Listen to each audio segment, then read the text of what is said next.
Hey y'all, welcome to the Movie House. You're just in time to hear me talk about.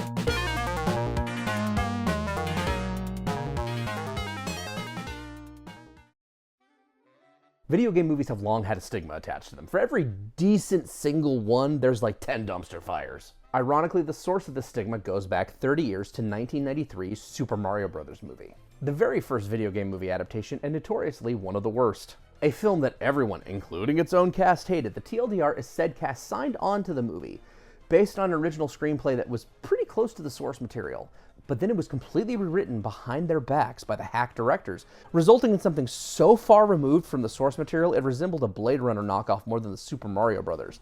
It was a disaster. It's kind of a fun disaster though. I mean, I own it for God's sakes. I dig how weird and miscalculated it is. And despite how much they said they hated working on it, literally boozing their way through the shoot to cope, both Bob Hoskins and John Leguizamo are good as the brothers. Though it's still pretty funny that they cast a Brit and a Colombian to play two Italians. But yeah, the movie sank like the Lusitania, released 2 weeks before a little movie called Jurassic Park came out and just destroyed any chance it had of making its money back. This failure left a sour taste in Nintendo's mouth, so they avoided Hollywood's advances for decades until 2019 severely underrated Pokemon Detective Pikachu. That flick's decent commercial and critical success, on top of their former bitter rival Sega's Sonic the Hedgehog getting not one, but 2 hit movies released, probably made Nintendo realize that the time was now to make serious inroads in Tinseltown. It was then they formed a partnership with Universal Pictures, not only bringing Nintendo's properties to their theme parks, but also to perform a cinematic mulligan. Illumination, Universal's #2 in-house animation studio, right behind Juggernaut DreamWorks, would produce an animated adventure that could wipe away the stain of the '93 movie. And here we are now, sticking close to the games, something easier said than done in these types of movies. The brothers Mario and Luigi are struggling plumbers living in Brooklyn. A job gone wrong finds them spirited away and separated in a magical realm being threatened by the evil king of the Koopas, Bowser, whose goal is to force the hand of the brave Princess Peach of the Mushroom Kingdom in marriage. So to aid the princess and save his brother, Mario must prove how super he truly can be. Okay, so it definitely resembles the games more than its predecessor, but the question is, did Illumination succeed in making a good movie? I'm personally not even close to the biggest fan of their output. I only really like the first Despicable Me and that last Minions movie. But thankfully, gamers can rest easy. While flawed, this new Super Mario Bros. Movie delivers the charm and action of the games to the silver screen. It's pretty surprising how much works here. It's Illumination's best looking movie, doing a fantastic job creating action set pieces that feel ripped straight from the classic 2D games, the more modern 3D era, and even spin-offs like DK Country, Mario Kart, or Smash Brothers. From visual gags to even the way the characters run and jump, there is fan service around every corner and it is done right. And not only does it look like the games, it sounds like them too. Brian Tyler's incredible film score gives the classic Koji Kondo themes a full symphonic makeover. Hearing tunes that we've grown up with for the last 3 decades woven together into these wonderful medleys really brought the authenticity. Hell, they even did the DK rap in this, and their usage of Beastie Boys' No Sleep Till Brooklyn is just...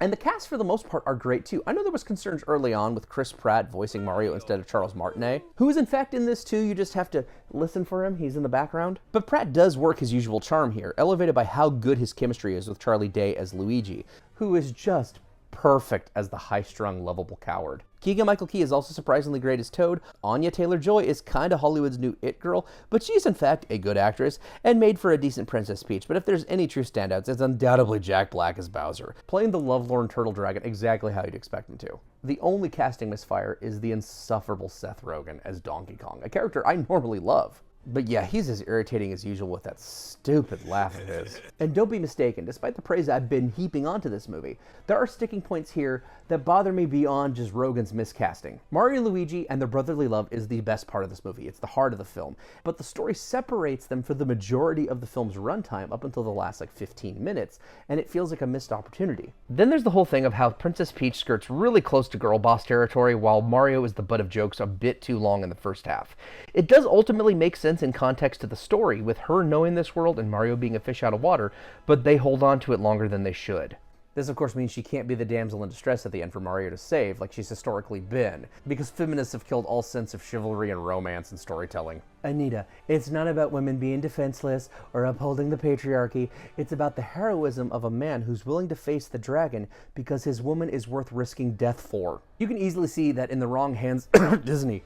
This easily could have been another bastardized adaptation that spent its time attacking its fan base rather than trying to please them. But Nintendo was directly involved in this production in a big bad way. They're going to protect the integrity of their IPs, so everything had to get approval through them, so the Super Mario Brothers still get to be the heroes at the end of the story, even if there is some minor compromises.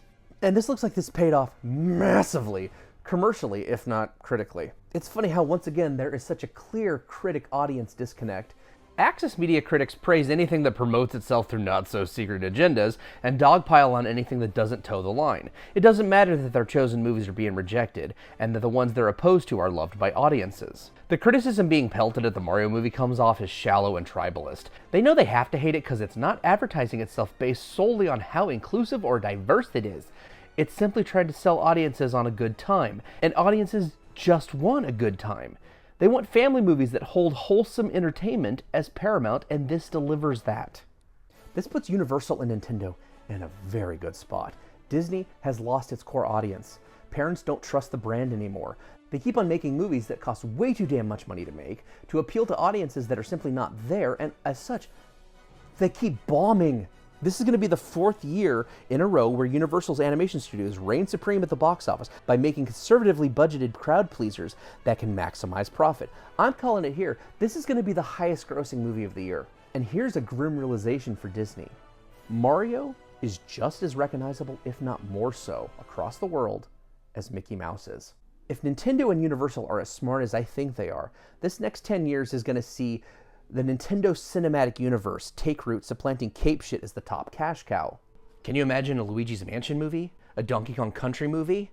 And then branching out to other Nintendo properties like The Legend of Zelda, Metroid, Kirby. You could culminate with a giant Super Smash Bros. Movie. Come on. It's money in the bank, and judging by the first one out the gate, I'm looking forward to it. Because in the end, despite some obvious blemishes, the Super Mario Bros. Movie is a straight blast and some solid celluloid. But that's enough for me. I'd like to hear what y'all thought. Like, comment, and share if you feel so inclined. But more importantly, until next time, stay safe out there.